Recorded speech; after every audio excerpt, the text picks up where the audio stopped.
Welcome to Rome Tips. Don't forget to subscribe and hit that like button for more content like this. All the links mentioned in this overview are down in the description below. This video covers my personal experience with Affinity Photo Review My Usage Experience. Affinity Photo Review My Usage Experience offers a powerful photo editing software solution for both amateur and professional photographers.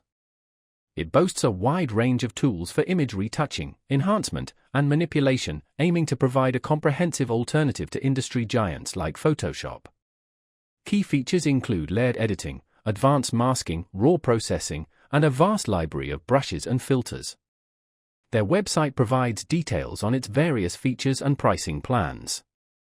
Affinity Photo is praised for its powerful feature set and competitive pricing, often touted as a more affordable alternative to Photoshop without sacrificing significant functionality. It uses a sophisticated, but well-designed engine to handle even large, high-resolution images efficiently. Availability is straightforward, you can download it directly from their website. There are no hidden fees or contracts. Now, let's talk about my personal experience using Affinity Photo. Getting started was a breeze. The installation was quick and straightforward, and the initial onboarding process was intuitive, guiding me through the basic interface and features with helpful tooltips. Navigating the interface was initially a bit of a learning curve, coming from a different photo editor, but once I grasped the layout, the workflow became quite efficient.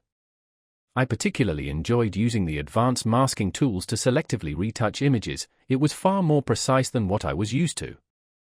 The performance was excellent, even large raw files opened and processed without any significant lag. I was really impressed by how intuitive the dashboard was, and the standout feature for me was definitely the powerful brush engine. I had a quick question about using the perspective correction tool, and their online support forum had a solution within an hour. One minor drawback was the lack of a fully featured mobile app, though the desktop version works exceptionally well. Overall, I'm quite satisfied with Affinity Photo. While it took me a little while to get used to the advanced settings, the power and precision it offers makes it well worth the investment. That's my overview of Affinity Photo Review My Usage Experience. If you found this helpful, please give it a thumbs up and subscribe to Rome Tips for more reviews and tech tips. Check the description for any relevant links. Thanks for watching.